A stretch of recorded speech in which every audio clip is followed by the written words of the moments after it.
This is the Jedburgh podcast. I'm the creator and host, Fran Racioppi. Each episode, I speak with transformative leaders, visionaries, drivers of change, and those dedicated to winning, no matter the challenge.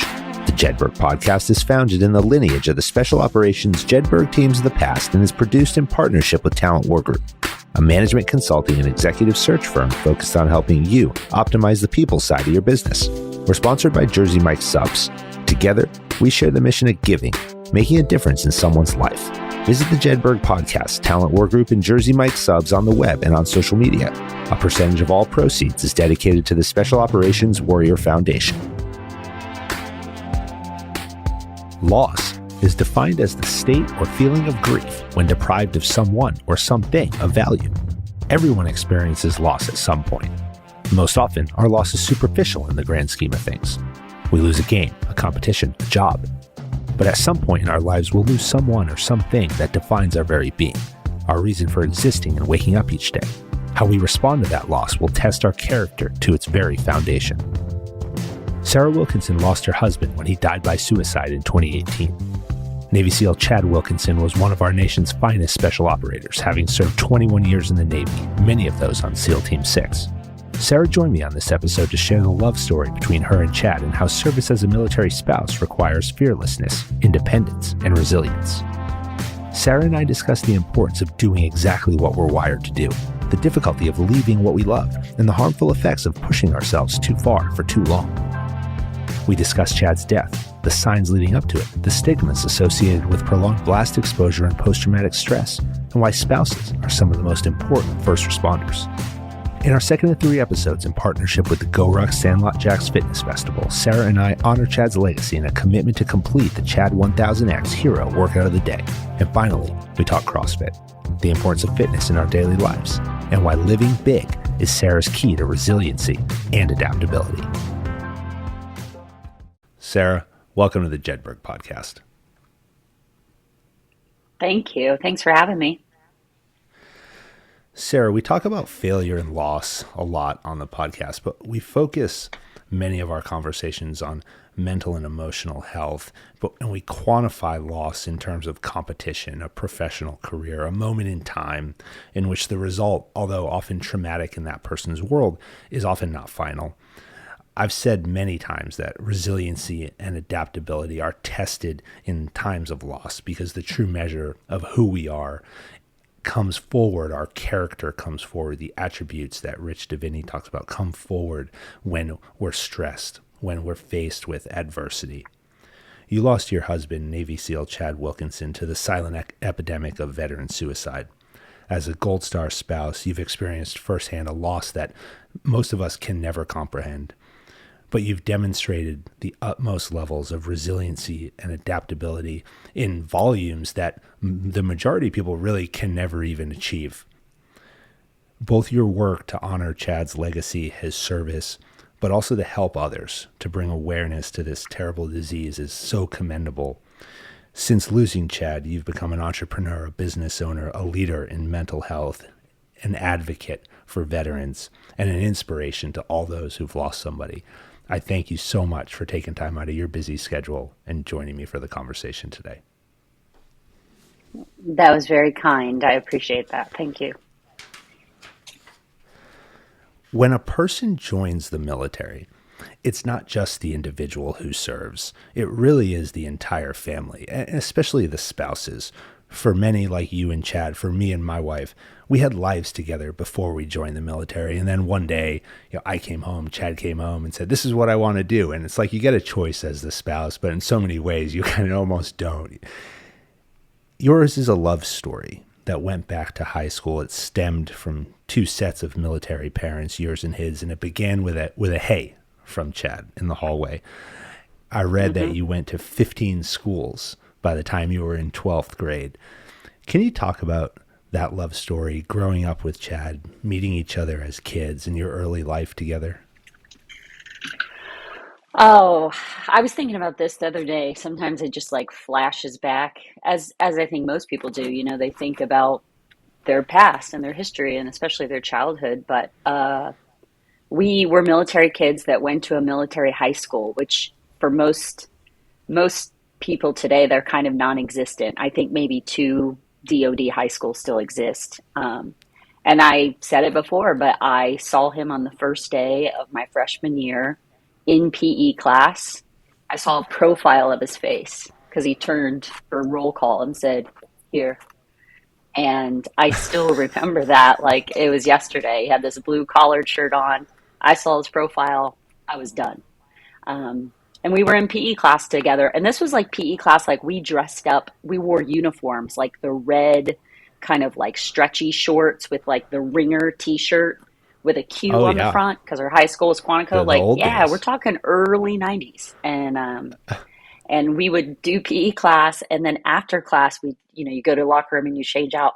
And I would always rush back into the basketball court to go to the water fountain because I knew that he came out and went to the water fountain. So like I was that girl that was like trying to time kind of crossing paths with him. And our school was small, so there wasn't really room for like bullying or cliques or anything like that. Everyone just kind of knew everyone and was friends with everyone. So we were friends for 2 years. Just hung out with the same group, and he was older than me. I always had a crush on him, but uh, and then we started dating the end of my sophomore year.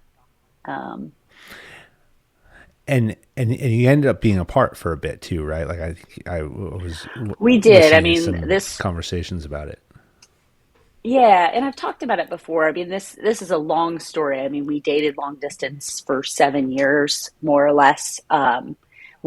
I moved away. My dad's duty station changed. I moved down to North Carolina, and so, you figure he's a 16, 17-year-old guy, and his parents are giving him permission to drive 6.5 hours south on the weekends to come see me, and then turn around and drive, that distance back home. Um, and then that continued. I went away to college. He obviously went to Buds. It was always in his plan to be a Navy SEAL. That's the first time I even heard of a Navy SEAL was from Chad. Even with a dad in the military, I didn't know what they were. Um, he There went weren't to that many Buds. movies yet. No, not really. I mean, old ones, yeah, but obviously the world was a lot different then, and we hadn't experienced the war that we've seen the last 20 years, or kind of like the highlight reel of Navy SEALs on the news. So I was pretty naive to what they were and what they did. Um, so yeah, there was some distance for sure, and he went away to Buds, and we were long distance, and kind of broke up, got back together, did that whole dance before ultimately he called me on his first deployment. We were broken up at uh, I was at the University of Florida, and he had sent me an email, and we're talking like AOL dial-up Yeah, the email. first days of the email. Yeah, yeah. Thankfully, I Yeah. printed those emails off, and I'm so glad that I did. And he basically was like, "I've got to see you." And I said, "Well, you know where I am." And he came home from deployment and he showed up on my doorstep, and that was it. I just knew that we were going to be together forever. I want to ask you about the decision to go into the Navy and the decision to go into Buds. You said in an interview that you did that everyone is wired to do something, and it really resonated with me because I interviewed Travis Holman in episode 43, and Travis Holman is the CEO of Holman Lockers. They make the locker rooms for all the professional sports teams. And he said that we're all wired to do exactly what we want to do. And as leaders, we have to put people in places that leverage their strengths and their desires. And you said that Chad had the heart of a warrior, and he answered the call to serve in those pre 9/11 days. Why enter the military? And again, talking about the decision that, you ultimately come into the family and you're in the military as a military spouse, but what was that call to serve, and why enter Buds in those days before, as you said, anybody knew anything about Navy SEALs? And by the way, I Yeah, still ask people about Green Berets, and they're like, I don't even know what a Green Beret is today. So they've done a yeah. good job of promoting who they are. um, part of it is just legacy. So Chad's dad and uncle were both SEALs. They weren't career SEALs as far as, 20 years. His dad was a SEAL for about 4 to 5 years, roughly. And then he transferred over and did something different in the Navy, mainly because they started having children and he wanted a job that he would be around a little bit more. Um, but Chad, growing up, he was the oldest of four. He has two brothers and a sister. So he was kind of the pack leader. And also, if you think about kids in the 80s, that's when we played outside. You know, it's like you Oh ride your yeah. bike, you get dirty, you jump off of stuff, all that stuff. Um, and that's how he grew up, in addition to knowing the history of his dad and his uncle. And he was a military kid. And I think that kind of set the precedent of, being in the military and serving your country and serving something greater than yourself. That's what called to his heart. And that's what he really felt like he was born to do. And I can still sit here and say he was born to do that. There's a saying that being a spouse of a service member is the hardest job in the military, and I would argue too that being the spouse of a special operator is even is the hardest of the hard. The tip of the spear, right, is what we said in SF. It's easy as the service member, as the special operations operator, to deploy. You know what's going on all the time. You're in the thick of it. You said that you're doing what you were born to do, and it feels like that when you're the service member, even when it sucks. You're there and you're like, well, at least I'm doing what I want to do and I'm doing what I love. But when you're at home, I think about my wife being at home, you're removed from the action. There's no information most of the time. Chad deployed 3 times with SEAL Team 8 in the early years of his career, not to mention, we'll talk about the subsequent stints when he transitioned to SEAL Team 6. But you said that in order to be a military spouse, it takes 3 things: fearlessness, independence, and resilience. Can you talk a bit more about those? Because it really is one of, if not the hardest job that's out there. And it takes each one of these, I'll call them, attributes or traits to wake up every day, be at home, and continue a life when the one you love isn't there. Oh, for sure. It's not for the faint of heart. Um, and sometimes I think about how Chad and I's relationship started, and I fell in love with him long before he became a Navy SEAL. And I can see how certain jobs in the military might be enticing for some people and attract those people together. But I knew him as Chad first and a Navy SEAL second. I think you have to be incredibly independent because you are going to spend an exorbitant amount of time alone from your spouse. You're going to spend, I can't even count how many birthdays, anniversaries, holidays, how many Christmas trees I bought on my own. You have to be able to handle yourself and your family that you create, the children that you're raising alone, and be okay with that. So you have to be pretty strong. Fearless in terms of fearless because you're also going to face everyday hardships, often on your own without the support of your spouse because they're deployed, but also fearless because your person's going to be gone and you're not going to know what they're doing all the time, especially in, special operations, special forces. There's no safety net. These guys are out kicking in doors on the regular, and that can be a little overwhelming if you can't kind of put yourself in the right headspace. And I think resilient, just because you have to go through all these hardships on a daily basis and just keep pushing yourself forward regardless.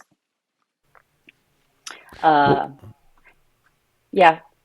What was the biggest concern during those times? Well, I would say something different now. I think my biggest concern was my concern for him. So we kind of lived our life in the sense that I didn't complain to him about anything that was happening back home. I mean, my hot water heater broke in my attic once and like flooded part of the upstairs. I had cars break down, just daily things that every person encounters. But if he called me, it was like, yeah, everything's good. The kids are great. Because the last thing I wanted was for him to be deployed, surrounded by plywood walls, you know, RPG threat or whatever, just like, to be honest, shitty living conditions, right? Not eating great food, not getting a lot of sleep. And then he's sitting there wondering, like, how's my wife going to get the car fixed? I needed him to know that I had it covered. But what I worried about was just him. Was he getting enough sleep? Did he feel safe? Did he have enough to eat? Did he miss us? Was he okay? That was my concern. And those And our things kids, always naturally. happen whenever you leave. Yeah. Oh, yeah. Murphy's Law, right? I mean, I think that's the way it goes. And I think besides worrying about him, worrying about our kids, because I'm a mom, it's just what moms do. And just trying to make sure that your kids can grow up and hopefully feel that they are supported and loved and always, and both parents are proud of them, even when he's absent so much. It's a lot of work. Oh, no, I mean, 100% for sure. You, so Chad did an initial stint in the Navy, and then in 2008, you decided to transition out and transition to civilian life. Why leave? I always say, it's kind of the grass is always greener, right? That whole concept, like life is going to be better over there. We were military kids our whole life. Then he joined the military. We became a family in the military. And I think once I was pregnant with our second child, our son, we really kind of had this feeling like, okay, he's done it. He's done the whole Navy SEAL. He finished buds. He went to a team. He did deployments, checked the box. Cool. Chad was definitely a goal setter, and he always kind of accomplished every goal he set, which was freakishly annoying sometimes. But I think for both of us, after 10 years and having our second child, we thought the grass is greener. We're going to go over there and we're going to create a life for our kids that we didn't necessarily have. And we're going to, have that 9 to 5 job, and we're going to have weekends together. And our thought was, it's going to be so much better. It's just going to be better.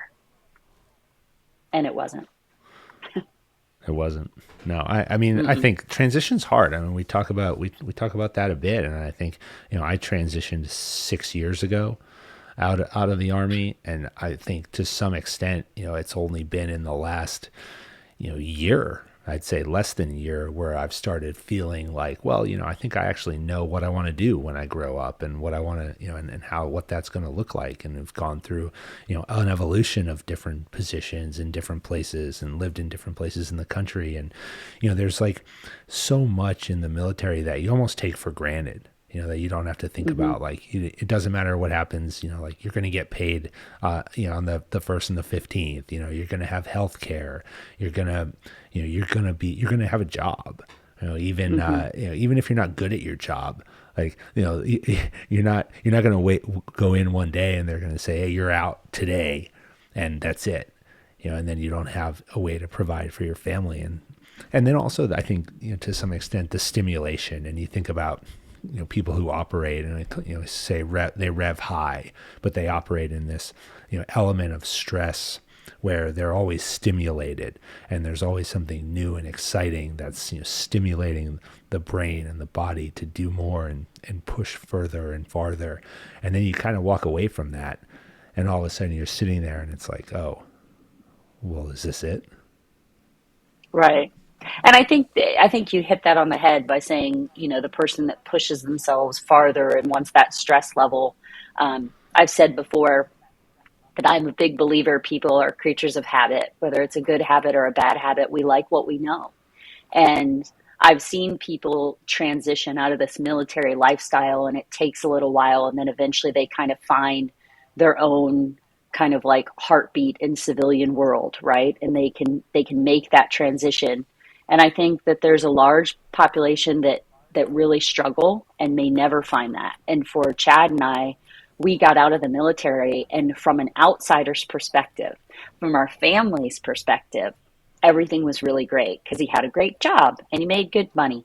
And we had our two kids and we had a cute house and we had neighbors we enjoyed, all of that stuff.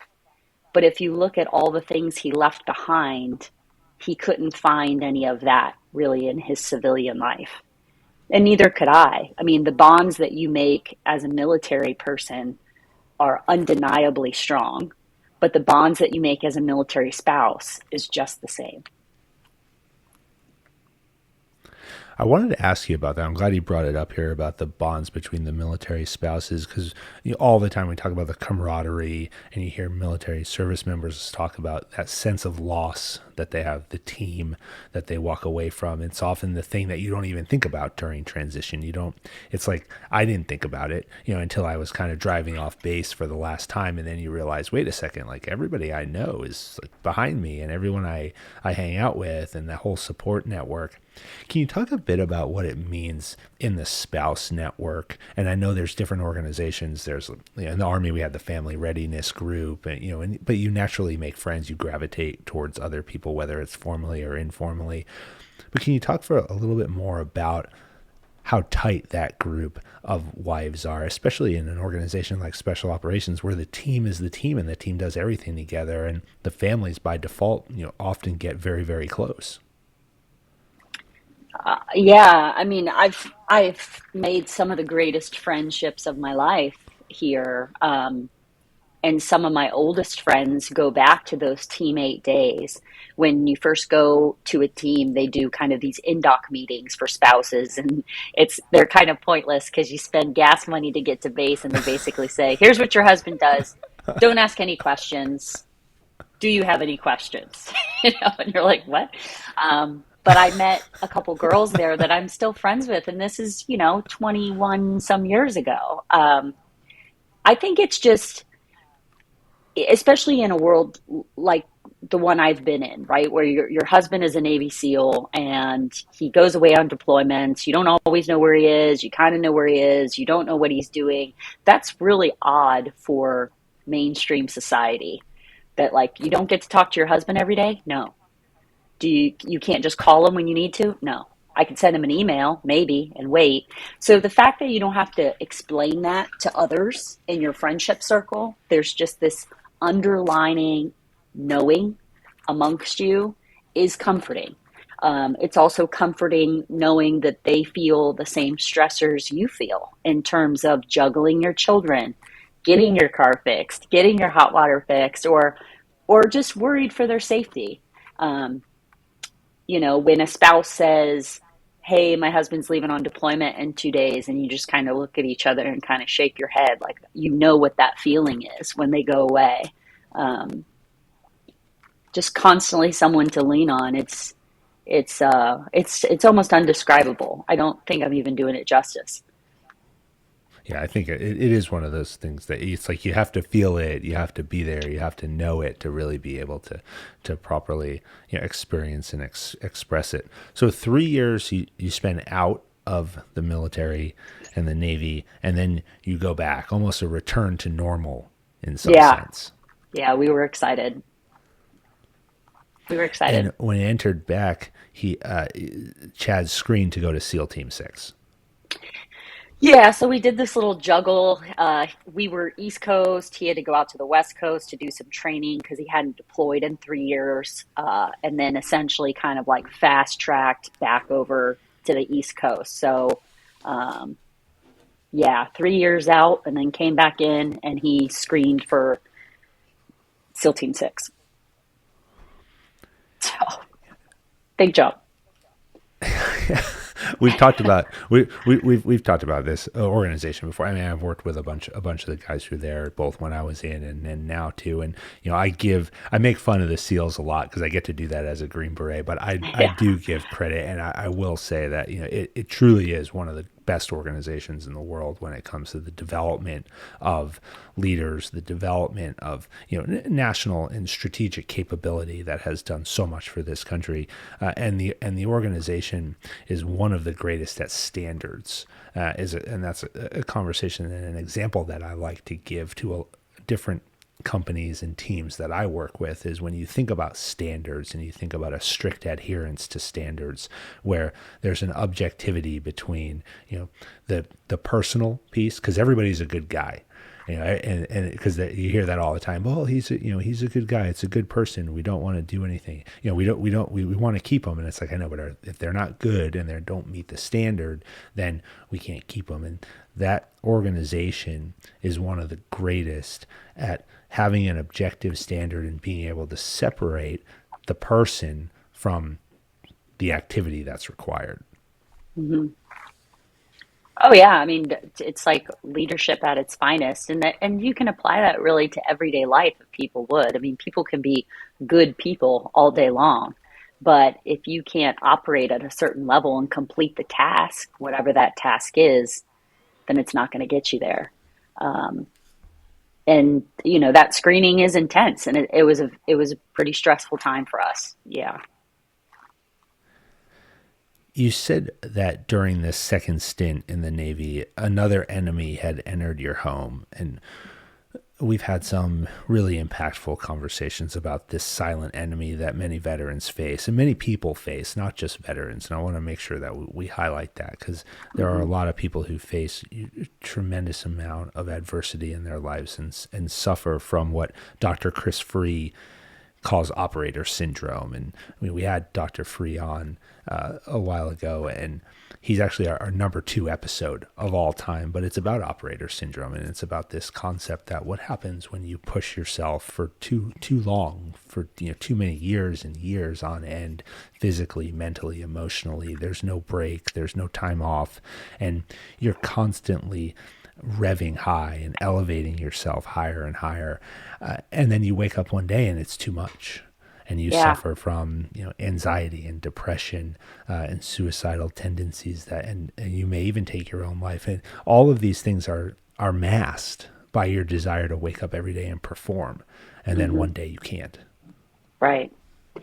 And it really, at least for these guys, and I talk about the community I'm in only because that's my experience, right? I'm not naive to think that this doesn't affect mainstream military at all either, but you have to also recognize that when you're talking about tier 1 operators, they are designed and built to be fearless and brave and selfless and always give of themselves, right, for the sake of the man next to them. And it's scary that they need that design in order to be successful, but that design is also their demise when operator syndrome starts to take in, because you're not going to recognize, most likely, all the ways they fall apart, because they do a really good job at kind of like dialing that in. There's like a separation that occurs, a compartmentalization almost, where you don't think about it. And it's like, okay, well, if I don't think about it, then it's not really happening. And if I just wake up one foot in front of the other, continue to execute. You see it in first responders. You see it in athletes. I mean, I think this last year and a half or so, we've seen in a number of athletes, Simone Biles, we saw it in the Summer Olympics, where just they, kind of wake up one day and it's like, I just don't have it. I can't be there. Right. We spoke also with... Oh, sorry, go ahead. Go ahead. Well, I was just going to say, one of the mottos or themes that you hear them talk about, and I don't know if it stems from BUD/S, is the whole concept of suffer in silence.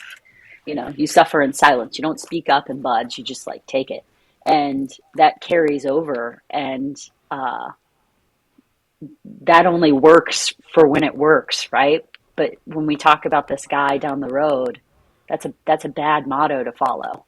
And they compartmentalize and they just kind of hold all that in because they've been told to suffer in silence. And if they speak up, well, then what's wrong with them? Well, General Peter Corelli was the former Vice Chief of Staff of the Army. And I had a conversation with him where we talked about PTS, and we separated, this PTS stigma of the disorder part. And General Corelli's perspective is that, post-traumatic stress it's a disease. It's not a disorder. And when you label something a disorder, that you've immediately put the impetus on the patient, the person suffering from it, to create this aura that there's something wrong with them. And that if they speak up, if people know about it, that they're going to be looked at differently. They're going to be looked at lower. They're not going to be given the same opportunities that they might if they don't say anything. And so then that leads to people not saying anything. And when you talk about head trauma, TBI, you talk about prolonged blast exposure, and where people start to feel symptoms over time and they don't say anything because we've taken this term and we've said, well, you have a disorder. And it doesn't matter who you are. Nobody wants to say I'm a person with a disorder. So we have to start thinking differently about how we classify these, as you've called them, combat injuries. These are combat wounds that people have from prolonged service. But until we as a society begin to change the way we think about it and classify it, it's going to be really hard to make concrete change. I agree with that. I feel similar when people say committed suicide. I'd like to really, really change that language. People commit burglary. People commit murder. People do not commit suicide. People die by suicide. And they die by suicide because there's something larger at play that's not them. So yeah, there's definitely quite a bit of language that needs to change around PTSD, mental struggle, for sure. If we could just mainstream that, if anything, from this podcast, the words are die by suicide. I'm going to make sure that we highlight it. Yeah. You said the military changes you. It changes your brain. It changes your personality. I 100% agree with that. I mean, I think back to, when I went in, I was 20. I was 24, 23 when I entered, and I had finished college. And I know, generally I had a good feeling of where my life was going to go. I kind of understood myself. Now, as much as a 23-year-old can understand themselves, I felt like I did. But it really does change you. It changes your perspective on life. It changes the way you handle situations. It changes so many of the ways in which you interact with yourself and with others. Can you talk about what was going on at home in Chad's mindset and the mental state during this second stint in the Navy? So when he first started, he was pretty much the Chad I knew. He was just so focused and so driven on whatever his goal was. So his goal was to be an operator at 6, and he wanted to do a really good job. And so, he was always refining and practicing techniques. I mean, I don't know if I should say this, but I remember him in Green Team, and he would walk around our house. He'd have his holster and a gun, unloaded, no magazines, and constantly practice drawing, coming around doorways. I'm making dinner, and this is just commonplace for us. I mean, this there's a part of a military spouse, you're just whatever. And, I think in the first couple years, it was fine. But the military obviously has a larger goal, hundreds and thousands of veterans in uniform that need to serve this greater purpose. And then you take this small group of guys, and it's just the level at which they need to perform. There's really no room for mess ups, and be dialed in. And I think just the self-induced stress that I can't necessarily speak for all of them, but what he put on himself was really too much. And I think over time that just plays on you. And it isn't just deployments. That's what people also need to recognize is, they would deploy 1 year from when they came back home. So let's say they get home on July 7th, 2022. I know that by July 7th, 2023, he's going to be gone. But what you also don't realize is all the training trips in between, a week to Mississippi, 2 weeks to Arizona, 3 weeks in Seattle. It was just, you're constantly gone and you constantly have to perform that over time, I think one, just sleep deprivation and stress wore on him for sure. But even back to, and this is what I woke up thinking about this morning, and is I believe it was 1998. He has an award. I'd have to look at the date, but I was in college and my roommate woke me up. It was past midnight, and she handed me the phone, and he said, "I was in a helicopter crash, but I just want you to know I'm okay." And I remember being like, "What?" And he said it again. And I said, "What again?" Because I didn't know what he was. And so it was a training trip. He was in a helicopter crash. But when I think back to it, it's like that could have very easily been the first major head injury that Chad had, 1998. And then, as we know, many people have head injuries, concussions through sport. But then you fast forward to our military, who not only was he in a helicopter crash, but they have hard landings on jumps. They ride in, the rigs and the different boats, and the pounding, the blast exposure, breaching doors, shooting guns. I mean, that over and over and over to our brain is hugely problematic that people really don't want to recognize. And Chad had interface astroglial scarring. And I read a study on this from the National Institute of Health as I prepared for this conversation today. And they compared the post-mortem brains of various patients who'd been exposed to different levels of blast trauma versus those who had no blast trauma. And in all prolonged or significant blast trauma exposure patients, there existed this interface astroglial scarring. Each of the patients who had this scarring also had pre-mortem diagnosis of PTS. Can you talk about this diagnosis and what you've learned about it since Chad's death? So we donated Chad's brain after his death, which, I think for anybody who's lost someone, and especially lost a spouse, I really couldn't tell you much of what happened in the first couple weeks. I can, but I can't. After his death.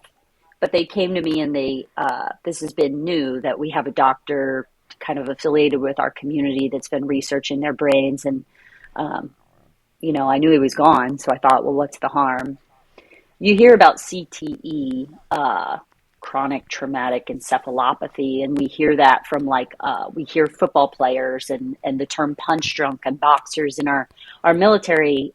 Some of our guys have CTE as well, because it comes from that physical impact, right? That punching to the head, the impact of our football players. But the interface astroglial scarring again comes from that blast wave. And again, I'm no doctor. I'm just a wife who really loved her husband. But what I understand is, if you have a brain and it's surrounded by a skull, the idea is that skull protects that brain naturally. However, the brain isn't meant to shift multiple times over and over with high repetition, hitting those sides of the skull. And so that blast wave kind of triggers this. When I saw a picture, it almost looks like BBs, like a ricochet of BB gun through the brain, and ultimately that's what kind of causes this derailment. I mean, do I think Chad had PTS? Absolutely. And I've said before, I can look back in hindsight and see so many ways that he exhibited that unfortunately, as a spouse, I couldn't identify then, because I chalked it up to, that's just kind of how these guys are, right? They are quiet and they are withdrawn. And Chad was always a quiet person. He was never the guy that was going to be the loudest guy at the party. He was never going to draw attention to himself. So when that was still happening, but a little bit more exacerbated, I still was able to say, well, that's just how he is. He's quiet. He doesn't like to be around people all the time. He is a little bit shyer. He became super hyper vigilant, and you hear these guys, I got to have my back, to the wall and my face facing the door. Well, that's how most of them are. So yeah. but that just kind of became increasingly worse. And I can think back, he had, the most beautiful blue-green eyes. Our daughter has them, and I'm so thankful that she does. But super sensitive to light. The guy never went outside without sunglasses. But even that got extreme. Just his sleep was terrible. But if you talk to the other wives, they would mention, oh, yeah, he doesn't sleep at all either. He sleeps terrible. Well, then he's just like everybody else, isn't he? And so there was no way for me prior to his death to probably really differentiate between what was, quote, normal for a Navy SEAL who'd spent 20 years as an operator to what is like, ooh, this is problematic. I only wish I could go back in time.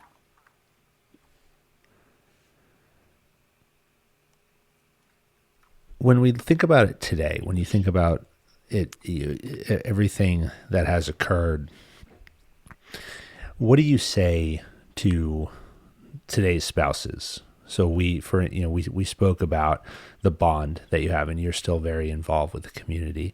When you hear the stories about operators today, what's your advice? I truthfully, I say a couple things, and the one is, as a spouse, we carry a unique set of skill sets as well, being married to someone like this, because as I said, you said fearless and independent and resilient. That alone, on top of many other skills we carry, sets us as what I'd like to say, like kind of the top of the tier. So really, if you could consider that your job, if you've made the decision to marry this person you love, who's an operator for 20 years serving our country, your job is to safeguard his health, whether you realize it or not. He, and I say he because I take SEALs, but we'll say she for our mainstream military as well. He or she has spent years serving our country, and they've been exposed to things that maybe they didn't realize they signed up for when they first joined the military. And while we've sat at home and taken care of the family and like held it down at home, it's also our job to safeguard their health. And so almost treat it like TSA rules. If you see something, say something. So if he's not sleeping well, let's talk about that. If his diet and nutrition is really off, let's talk about that. Do you notice that he loses his balance? I mean, Chad died when he was 43. Why does a 43-year-old lose their balance? They shouldn't, but he did. Are they starting to become forgetful? Normal things, everyday things, and they forget, and you have to tell them 3 or 4 times. This is not a husband and wife and selective listening. This is something larger at play. And so I would rather see spouses kind of err on the side of caution versus chalk it up to that's just how they are, because it didn't work for me, and that's how I got here. You use the phrase first responders in saying that spouses are first responders. And I really liked that because it's so true that when you think about the partnership that you have with your spouse, and it's the person that is there and sees the most, that, if we think about that other person in that way, it starts to create, it creates in some ways a go-to place that we should feel, safe in being able to express how we feel, what we see, even when it's hard to do so. Oh yeah. You would like to think that a spouse would be the first person to recognize when things are different. And I can obviously speak to this now because I've learned a lot from what I just kind of pushed down, right? But in addition to just a spouse, I also like to say first responder because not everybody is married. And not everybody does have someone that sleeps in their bed every night next to them.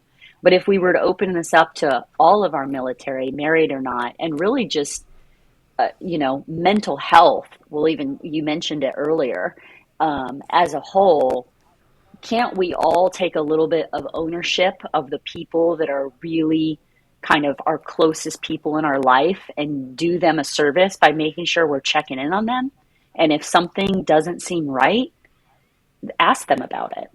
And so when I reference it, I always say spouse and or first responder, because I want people to know that, you don't have to be married to have someone look out for you. I want to transition the conversation. I want to talk about CrossFit. I want to talk about fitness, Okay. and I want to talk about where you've kind of come since, a bit, certainly while Chad was here, and, you built a life together, or with fitness as a core foundation, and also where you've taken that since. But goal setting, you mentioned a few minutes ago, and goal setting has been a big part of both of your lives. Chad had the goal of summiting the tallest peaks on each continent. Can you talk a bit about the importance of fitness, how it played a role in your life together, and the importance that it has taken in your life since losing him? Oh, it's changed quite a bit. Yeah, we were both super active kids too. We played sports, and so being active was always just ingrained in me as well as him. And I think, I don't have to state the obvious of just the dopamine and the serotonin release and the endorphins and everything you get from fitness is great. But Chad and I were both, um, I would say, fairly type A, goal driven, pretty hardworking individuals. And so when you look at fitness, it's just another way to test and challenge yourself. And for he and I think that's what we both gravitate to fitness for, is not necessarily to be competitive with others. And some people really thrive off of that. But for him and I individually, it was really about how far can we push ourselves, physically and emotionally, and kind of like what can you accomplish. And I think that's what drew him to the mountains. And for me, probably what drew me to CrossFit. And I've shared this story before, but Chad started putting me through, he started CrossFit, I don't know, 2004, long time ago. And he started putting me through workouts in our garage when we lived in North Carolina. And when I went to San Diego, this is crazy because we'd been married for, I don't even know how many years, 7 years at that point. I went to a CrossFit gym to do a free workout because I wanted to impress him. Yes, I wanted to impress my husband. And I wanted to say I did that CrossFit workout. And I still think about that because it was really, when we moved to California, the kids and I flew out, and Chad drove a U-Haul truck with all of our stuff, just drinking Red Bull and eating sunflower seeds for 48 hours. And I remember sitting on the beach with our kids thinking, this is going to change my life. We had been out of the military. We moved to California for a short stint. He obviously came back in, as we discussed. And I just knew that something about being there was going to change my life. And what did was I found CrossFit. And I did that first workout, and I was instantly sore. And I remember the coach leaving out the door saying, "Are you going to come back?" And see, that lights a fire in me, because if you doubt me, then I am 100% going to do it just to prove to you I can do it. And I said, "Oh yeah, I'll be back." And so I joined a CrossFit gym, and it's been a wild ride, but it's been good. And so fast forward, we moved back to Virginia Beach, and Chad bought enough equipment for us. We were renting at the time. We rented a 1-car garage, and we could put 2 people through a workout. He and I would work out. And then my girlfriend said, "Well, I want to work out." I had taken my level 1, not because I wanted to coach people, just because I wanted the knowledge. And then slowly, it's kind of like Kevin Costner. If you build it, they will come. People just started showing up at our garage, and I didn't know what to do with them. So I opened a CrossFit gym. Yeah. Well, in our last episode, we spoke with Jason Khalipa, the 2008 champ, the CrossFit Games champion. I should have had you ask him about climbing the rope at the Buds compound, because years ago we did that, and he was very upset about it, and I offered to climb it with him. That big guy, I should have told you that. He probably doesn't remember this. He didn't want to climb up and over the big cargo net. I told him I'd climb with him. He was scared. Really? Oh, see, now I have to come after him on this, because I'm not going to be able to let him off the hook. I would have absolutely brought that up with him. Yeah, he was probably great. Won't remember. Yeah. I mean, this not deemed the fittest man in the world, really. For that's Yeah. the designation for winning that. We did a workout at the end of our interview, and he put me through. It was Nice. 6 minutes. I was sore for a week. For a week, I couldn't lift my arms above my head. See, it's good. Yeah, He that's crushed good. me. But he motivated me too, because one of the things that him and I spoke about was that I've lost a bit of self-discipline throughout the winter.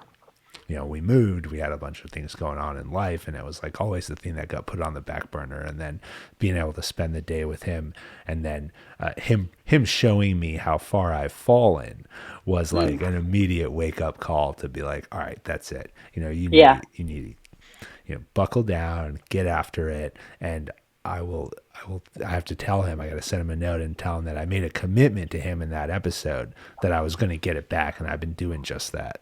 Oh, good. Good for you. That's great.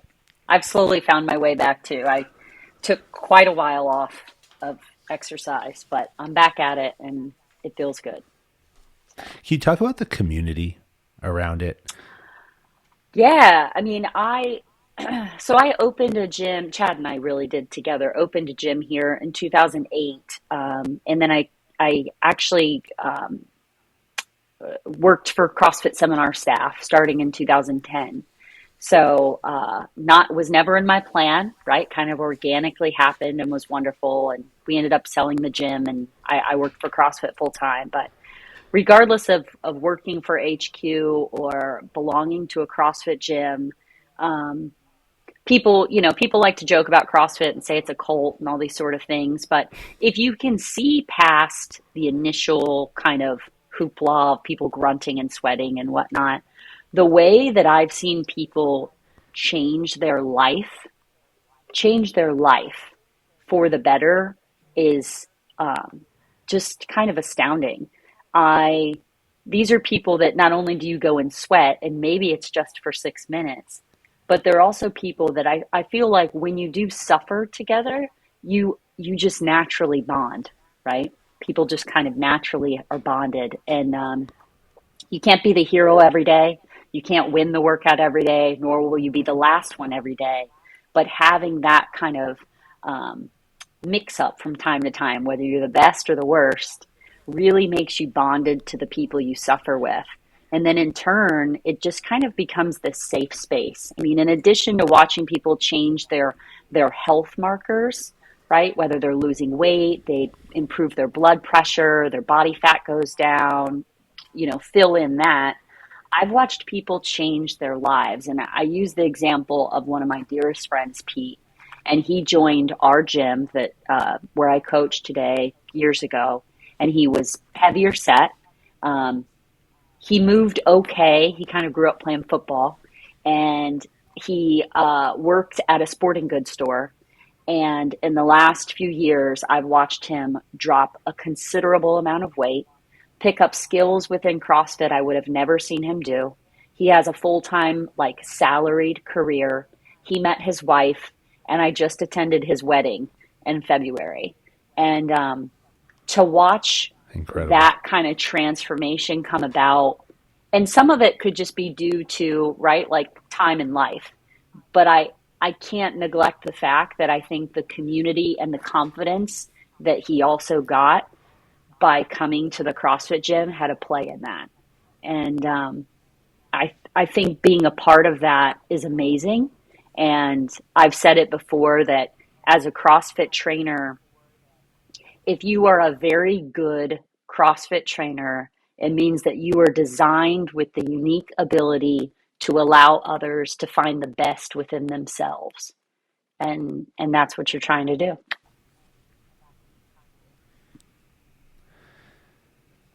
Navy SEAL Dave Castro named a hero workout of the day after Chad1000X. You said that, quote, "We want to use Chad's life and legacy to raise awareness for suicide prevention. Our hope is to remove mental health stigmas and encourage people to reach out one step at a time, no matter who you are," unquote.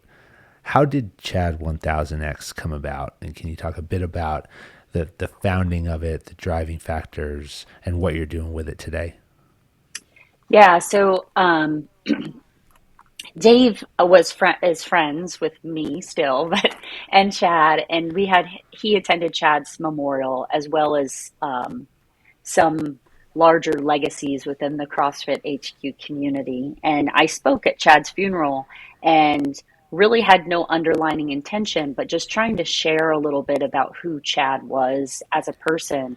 I shared that when he used to train for these mountains, he would do these 1,000 step ups with a weighted pack. And that was just Chad's way of kind of knowing that he was going to be a solid performer for the team that goes up this mountain. And when I said it at the funeral, I think, some whispers went around about that should be a workout. And probably a month or two after Chad's memorial, Dave had messaged me and said, "Hey, we're going to do this, a group of us at HQ. Are you good with that?" And I said, "Yeah, it sounds great." And so they did the workout. Um, and then we did it the following October around his anniversary. Chad died October of 2018. Um, and then eventually I was approached by GoRuck to kind of not, I don't want to say market, but make this workout kind of like a staple workout around Veterans Day. And my first response was no, nope. And they said, okay. But I did take some time to think about it. And I realized, this is true. I have video footage of Chad, and he would display the mountain on a projector on the back of our garage door. And that's what he would look at while he was doing his step ups. And then I started to think about kind of the poetic beauty behind 1,000 step ups is not for the faint of heart. It's a lot. It's a lot of volume. It's not technical. It doesn't require a lot of skill. Almost anybody can do this workout in any form or fashion, right? A lower box, a lower weight, but you do have to have a little bit of grit to keep going, and to pair that up with just kind of mental awareness, especially as it pertains to our veterans and kind of where your headspace might go. The workout's going to take you an hour, probably a little more than an hour. And I think it's good by design to spend that hour really digging into where your mind goes, and to recognize that you can just keep stepping up. Well, you said what you write on the board isn't as important as the time and the heart you put into those minutes doing the workout. It will go a lot smoother if you do it with a friend. This is the second, our episode here today is the second in our partnership with GoRuck, focused around the Sandlot Jacks Fitness Festival in Jacksonville, April 22nd to 24th. And you're going to be there as a speaker. We're going to be there in a remote podcast studio that we're bringing in to have a whole host of conversations around the festival. We're highlighting leaders in the fitness industry who share our common commitment and our values. And as you said, to help people become better versions, the best version of themselves, or even better versions of themselves.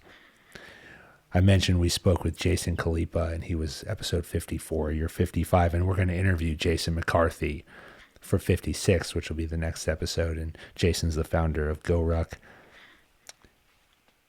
Anyone who's in the area who's listening needs to come out. They need to see you. They need to come see us. They need to get a feel for what GoRuck is all about. But I do want to ask you one question about Chad1000X. Will you do it with me when we're there? Oh, of course. I can't say no. You weren't expecting that question. No, I wasn't. But I've done it. I'm gonna. So the first time I did Chad was. Oh, sorry. Go ahead. I was just going to say the first time I did Chad, when we did it with our GoRuck partnership, was I had a lot of friends here in the local area. We do it as a large scale event in Virginia Beach around Veterans Day in November. And I had many people say, are you going to come do it? Will you do it with me? I'll come do it with you. And I felt long and hard about it. And I thought the first time I really had to do it by myself, and I did it exactly how Chad did it. I closed the door of my garage, I put the mountain up, and I did 1,000 step ups completely by myself alone. And And I don't know why, I just had to kind of do it that way. Maybe it was like a, I don't know, cathartic experience. But since then, I have done it with a large group, and I would be happy to do it with you, Fran.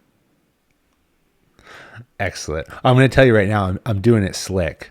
So That's I'm not, cool. no pack for this guy. I won't make it. That's okay. That's totally okay. That's totally I okay. look forward to it. I can't wait. I'm gonna hold you to it. So we'll figure out exactly when we're gonna do it. This conversation will release a couple weeks before, but then we'll do a bunch of follow-ups and work Okay. at it.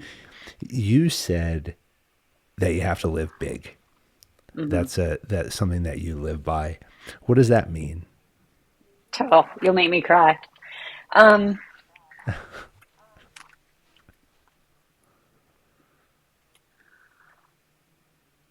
when I was a little girl, I was a swimmer, and I remember being really scared about a swim meet. And my mom said to me one time, she said, "You don't have to be a swimmer. You just have to play the part of a swimmer." And I don't know why, as a little kid, that kind of made sense to me. Like I could just imagine myself for a moment that I was a swimmer, and then I could execute the task. And for some people, that might sound like really weird advice, like imposter advice, but that is a little bit of what's got me through some of the hardest parts of my grieving. Is like, I just have to, I know that I'm strong, and I know that I'm resilient, and I just have to believe in myself that like I can be that person, right? And she always used to say to me, no guts, no glory, which I say a lot to my kids. And so if there's anything, I just posted this recently about, unfortunately, death is one of the greatest teachers in life, right? And none of us are going to get out of this life without experiencing death of some kind. Someone we love, someone we care for. If they haven't already and you haven't experienced it, you will experience that loss at some point in your life. Unfortunately, what I found is it took a loss like that to realize what life is about. And life really is about living.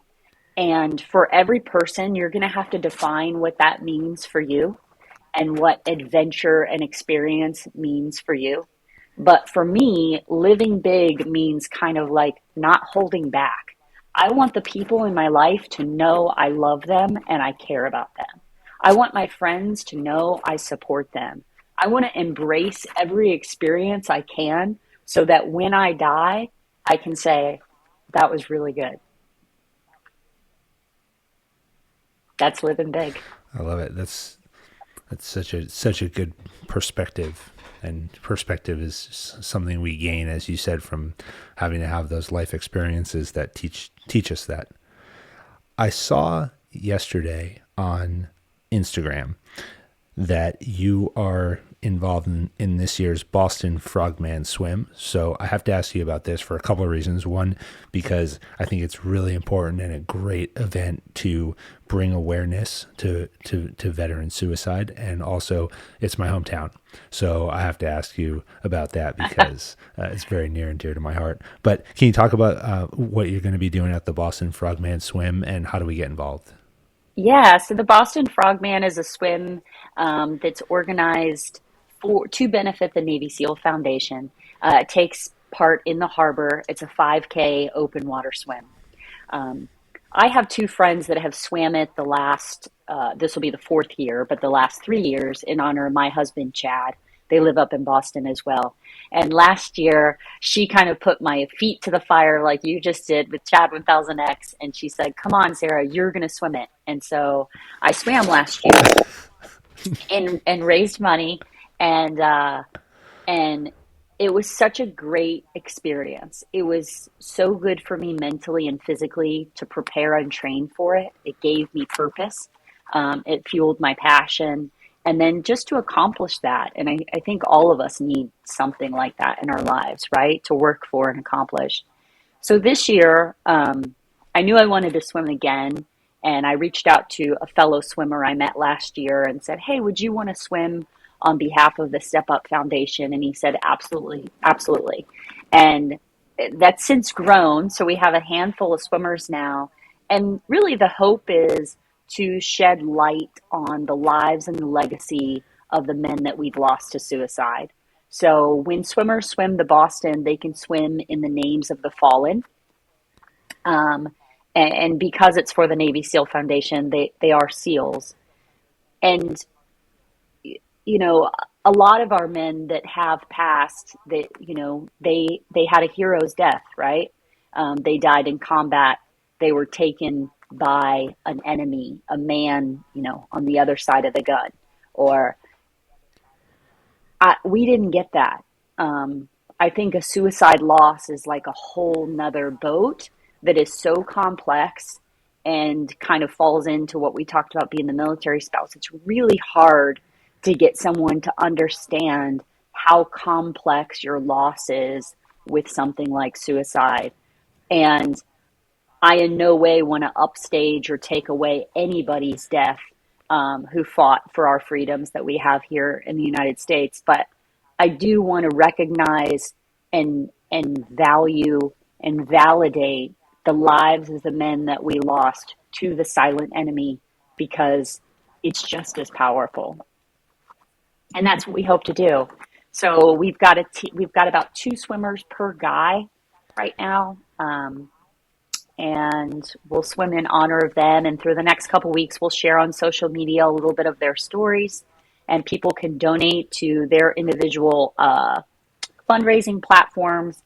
And probably in the next day or two, it's taken a while to get the Step Up website up and our donate button live. Awesome. We'll link everything for this episode over to that too, so we can bring awareness to that and support that in every way that we can. Sara, as we close out, the Jedburghs in World War II, they had to do 3 things every day to what I call win, or if they had these 3 foundational core tasks. If they executed these 3 tasks with proficiency at the highest level, then they could actually focus their attention and their energy on other challenges that came their way.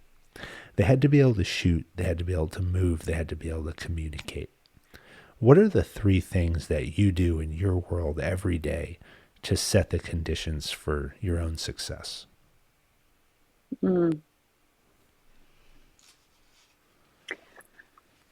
I don't think they're as sexy as shooting, but I write almost every day because I enjoy it, and I think the written word is pretty powerful. I exercise or get some sort of physical activity, try to be outside in the sunshine, and I ride my skateboard. And I know I've talked about it in the past, but since losing Chad, riding my skateboard gives me kind of like the most free feeling I can find. And that's what keeps me kind of level-headed, I guess. Centered, maybe is the word. Write, exercise, and ride your skateboard. I love those. Yeah. The 9 characteristics of elite performance are defined by special operations forces, whether you're a Navy SEAL or Green Beret, it doesn't matter. They're used to recruit, assess, and select talent. Drive, resiliency, adaptability, humility, integrity, curiosity, team ability, effective intelligence, emotional strength. These characteristics are exhibited by all elite performers. And when we build great teams and great organizations, we can take these and apply them to anything in any industry. I think about your story, and I think about you, and I think about our conversation here. And what I do at the end of these conversations is I take one of these and I say that my guest exhibits this character trait to me. But for you, I have to think about a couple. It's not just one that comes to my mind, because I think about resiliency and I think about adaptability as 2 of the primary ones. And we've talked about so many different character traits through this conversation here today. But your ability to be resilient, to be adaptable, to experience what you have, to bounce back as in the way that you have, if you can truly bounce back 100%, but if you can wake up every day and drive forward, find the sense of purpose, find a way to give back, find a way to honor Chad, his memory, his legacy, give back to those around you, continue to build the community that you served for so long is truly commendable. I thank you so much for joining me here today. I look forward to continuing the conversation with you, to build a relationship with you and your efforts. And I can't wait for Sandlot Jacks to meet you in person and together tackle Chad 1000X. It's going to be great. Thank you so much for having me on. I really appreciate it. Absolutely. Thanks. American Jedburghs went on to form the foundation of the United States Special Forces and the Special Activities Directorate of the Central Intelligence Agency. Thanks for listening to the Jedburgh Podcast. I'm your creator and host, Fran Racioppi. Join us next week for a new episode on Apple, Spotify, or wherever you get your podcasts. Check us out on YouTube for full episodes, highlights, and other behind-the-scenes content. If you like what you heard, give us a like and leave a review. Follow me, Fran Racioppi, Talent War Group, and our sponsor Jersey Mike Subs on LinkedIn, Instagram, Facebook, or Twitter.